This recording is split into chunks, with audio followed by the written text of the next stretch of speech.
क्या काम है जजमान, जजमान क्या काम है? तो कोकलिया जी महाराज की लुगाई कह के हाँ ये 2 घंटा से बोलाड़ी रही थे जो बोलतो अने जजमान आयो तो कह कि क्या काम है?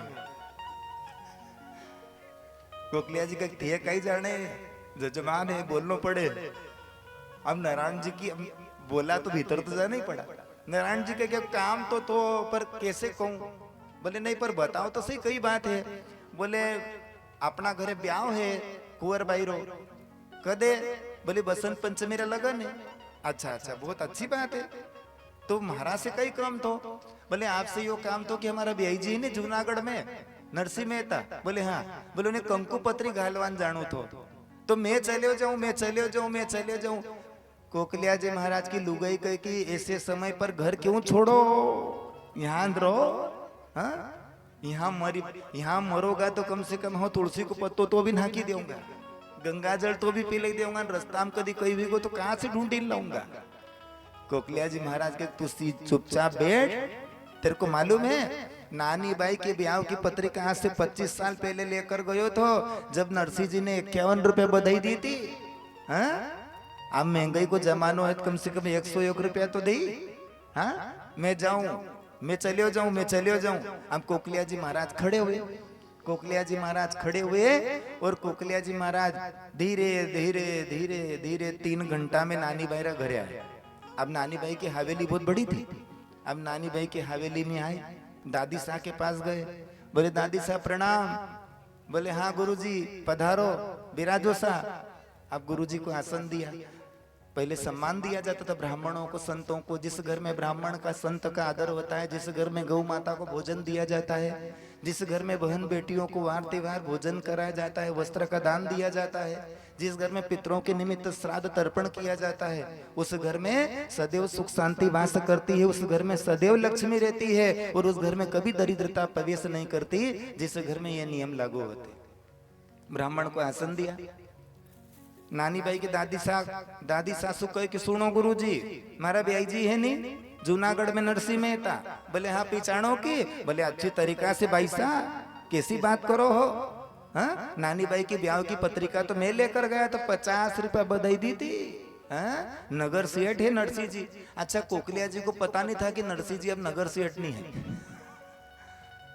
कोकलिया जी जब 25 साल पहले गए थे जब नरसिंह जी नगर सेठ थे, अब नरसिंह जी संत हो गए, ये बात कोकलिया जी को पता नहीं थी। तो दादी सा ने 4 रुपये दिए। ले महाराज ये 4 रुपये रास्ता में कहीं भूख लगे 30 लगे तो खा लीजो। हाँ भाई साहब। पर कोकलिया जी ने विचार किया कि एक काम करूं, पहले मैं नानी बाई से जाकर मिल लूं, क्योंकि कभी नरसिंह जी ने पूछा कि भाई मेरी बेटी का कई हालचाल है, मेरी बेटी कैसी है, और नानी बाई को कभी कोई खबर देना हो तो वो दे देगी। क्योंकि पहले क्या होता था, आजकल मोबाइल चल गए है ना, इसकी मोबाइल के पहले काय का जमाना था, अंतरदेशी चलते थे है ना, पत्र चलते थे। पत्र के पहले भी, पत्र जब चालू नहीं हुए तो उसके पहले और काय का जमाना था कि जैसे गांव में कोई भी अच्छी बुरी बात हो तो यहाँ से आदमी जाता था खबर करने कि भाई आशा को आसो ही गयो है ना, ऐसा होता था पहले। तो नरसिंह जी ने, कोकलिया जी ने विचार किया कि कभी नरसिंह जी ने पूछा कि हमारी बेटी का कई हालचाल है तो मैं कई कहूंगा। तो उन्होंने कहा भाई सा नानी भाई सा कटे हैं, बिननी कटे हैं। तो बोले वो बिननी पनगट का कुआं पे पानी भरण गई है। अब आजकल तो घर घर नल हो गए माता जी, जहाँ हाथ दो वहां नल छे, यहाँ नल वहां नल, ओकाમાં भी दुख। कदी एक बाल्टी भरी लावना कही दे कि मारी कमर दुख है मारा से तो उठा तो डॉक्टर ने मको सप्पा नहीं कही दो नीचे बटनों के पर फिर भी हाँ बट। और पहले बड़ा बड़े मकान और 2 पांव पर बैठकर माए माता जी बैठी ना, इन्होंने पूरे घर लिपती थी और अच्छी मजबूत बढ़िया, शरीर भी अच्छा रहता था पहले है। अब तो 30 साल की उम्र में ब्लड प्रेशर न थायराइड न शुगर न।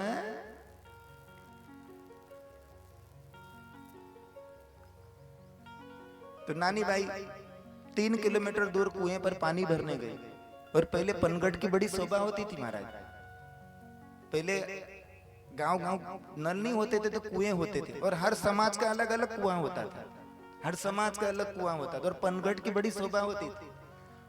राजस्थान में तो इतनी बावड़ियां हैं आज भी, और पुराने लोग बहुत बावड़ियों का निर्माण करवाते थे, कुएं बनवाते थे। और अब आजकल तो जो बने हुए ना उनका में लोग और कचरो नाखना लगे, जल देवी ने को खत्म कर दी। तो नानी भाई बावड़ी पर थी और कोकलिया जी उनसे मिलने के लिए गए नानी भाई से। अब नानी भाई ने जैसे ही कोकलिया जी को देखा तो घूंघट खींचा, घूंघट खींच कर कड़ी हो गई नानी भाई। कोकलिया जी ने कहा कि बिननी, उनका कि बोलो हुक्म कई बात है। तो बोले मैं आपका पियर जूनागढ़ जा रही हूँ, आपका पिताजी रागने कंकु पत्रिका घालवान जा रही हूँ। आपको मारवाड़ी समझ में आ रही, नहीं तो हिंदी बोलो, क्योंकि मायरा जो है मारवाड़ी भाषा में ही अच्छा लगता है। समझ में आ रही समझ में आपको? बोले भाई साहब आपका पियर में मैं कंकु पत्रिका घालवान जा रही हूँ, आपने कहीं मंगाणु है या कागज में कहीं लिखाणु है? तो नानी बाई बोली नानी बाई बोली थे तो लिखो ही मती, और मारा तो ससुरारे घर आई जो ही मती। अरे मारी तो सासू जी ने माहेरारी चावल, अरे मारी तो सासू जी ने मायरारी चावल।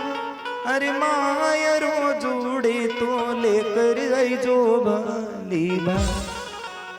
नानी बाई कहे कि पंडित जी इस पत्रिका में जगह हो तो लिखो। कहाँ लिखो? हाँ? मेरी सास ननंद देरानी जेठानी ने इतना मायरा लिखा है, इतना मायरा लिखा है। मायरा कोई आजकल से नहीं चला आ रहा है, ये जीवन भर से रीति रिवाज लगा हुआ है।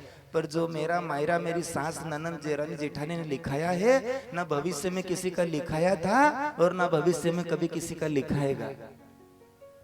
नानी भाई कहे अच्छा वहां पनगढ़ पे 2-4 सखियां भी खड़ी थी। नानी भाई की आंख में आंसू आ रहे थे, गुरुजी भी खड़े, उनके सामने नानी भाई कह रही